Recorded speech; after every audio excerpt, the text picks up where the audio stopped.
ฤดูกาลเปลี่ยนร้อนรนฝนหนาวสัตว์โลกคนเรากายใจเปลี่ยนไปตามกาลเส้นทางชีวิตเส้นเดียววกวนทุกวันอาจแปลเปลี่ยนพันดังเรื่องราวเจ้าสาวผีเสื้อร้อนใจหาคู่ฤดูเฮมันสืบสร้างตำนานดำรงเผ่าพงพันธุ์เครือ จุดหมายปลายทางหลังฝันทางน้อยลอยเรืออ่านงามช่ำเชื้อหินสวยด้วยลำตะคอง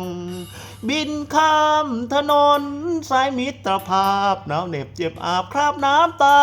นองคอยน้อยปีกรักหากยังประคองทลาคันลงลงทางสายเก่าเจ็บปวดนักความรักในโรคเรื้องรองกลับตอบสนองให้เห็นเพียงเส้นทางเศร้าอยากให้เธอบินสูงกว่าเส้นทางสายเก่าบินเส้นทางดาวเจ้าสาวของชาวผีเสื้อ